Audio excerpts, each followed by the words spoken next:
Hey there, my brothers and sisters in Christ. I thought I'd share with you all a word that I heard when I woke up from sleep. This was about a week or two ago. There came a time where I remember reading an article, and whether this article is true or not, it kind of stirred me in anger. And this was righteous anger, really. But the article spoke about how the vaccine or the coronavirus vaccine, when they come out with a vaccine, it may very well be mandatory for people to get before they are allowed to go back to their jobs. Okay, we know a lot of people are working from home or even were laid off because of the pandemic that was happening. And we have even children that aren't able to go to school because of these things. So this article was just talking about how they may very well make it mandatory to get the COVID vaccine in order to assign your kids back to school, or for you to get or go back to work, or for you to have work, period. And everybody is supposed to have the vaccine. Like I said, I don't know how true this is, but it stirred a nerve within me to where I'm angry in prayer, talking to the Lord, like, I'm not getting this vaccine, Lord. I don't care what they do. I don't care. They can take my job, they can take my home, they can take my car, they can take whatever they need. But I'm not getting no vaccine. I just don't. No, I'm not. So I'm upset, and I believe I was even crying because that's how angry I was and just upset. I can't understand the ways of the world. It's like when you give people of the world in sin power, you see what they do with the power. It's like there's some that say, oh, it's a good thing, but they don't understand the hidden agendas of wickedness, of evil. All right. So, and then I go to bed, and then as I'm waking up from sleep, I hear a whisper that says, die in hope. And I just held on to it. I remembered it. When I heard it, I had to sit back and ask myself, is this from me, or did I really hear that? But I really heard that. And as soon as I heard it, I was like, let me write this thing down before I forget. So I wrote it down or whatnot and shared it with my sister in Christ. But that's what the Lord said, die in hope. So I started searching scriptures. I'm going to go to the main ones that really got me. Let me see.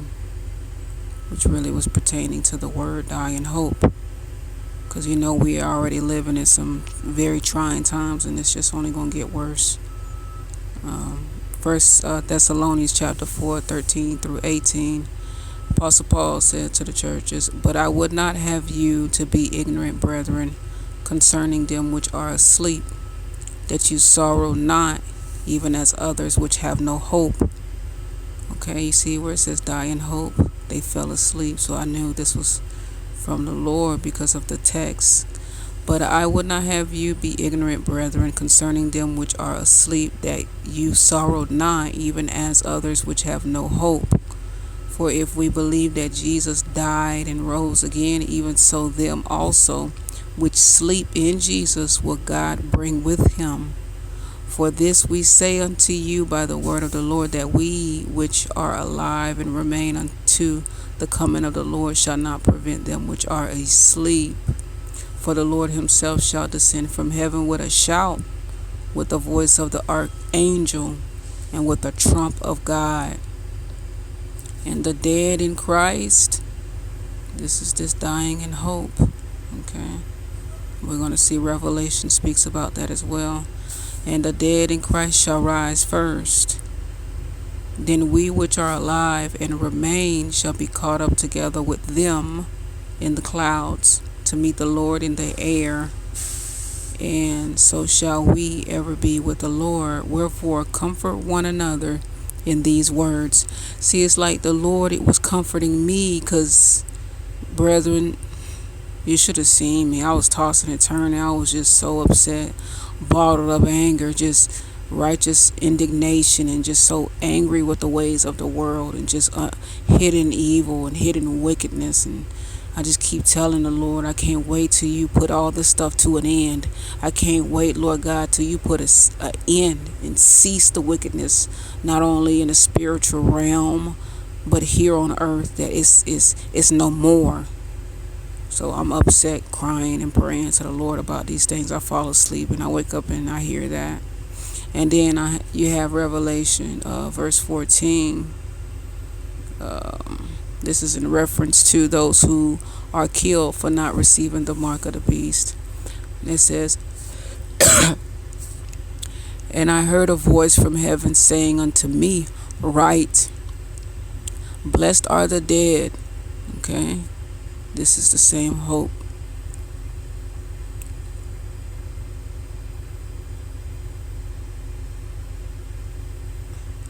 "Blessed are the dead which die in the Lord from henceforth, saith the Spirit, that they may rest from their labors, and their works do follow them."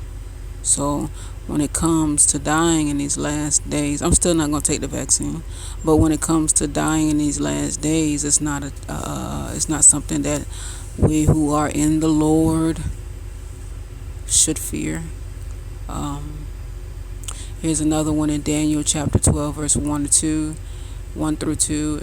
"And at that time shall Michael stand up, the great prince, which standeth for the children of thy people, and there shall be a time of trouble, such as never was since there was a nation, even to that same time.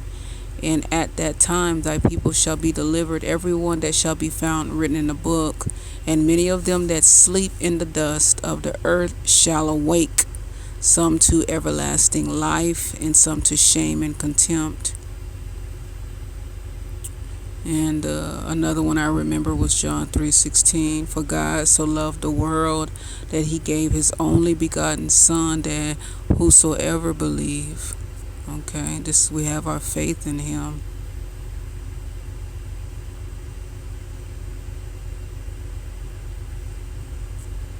That whosoever believe in him.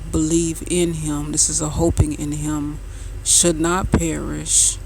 Okay, this perish we know should not be sent to the hell or be judged in a way that they would be going into hell, but have everlasting life. We hope in him, we trust in him. And I think that's it, brethren. Yeah, so this happened to me 2 weeks ago, and I just held on to it. But that's what I heard. As soon as I woke up, as I was waking up, I heard "die in hope." And I quickly wrote that down so I wouldn't forget it. Y'all take care, brethren.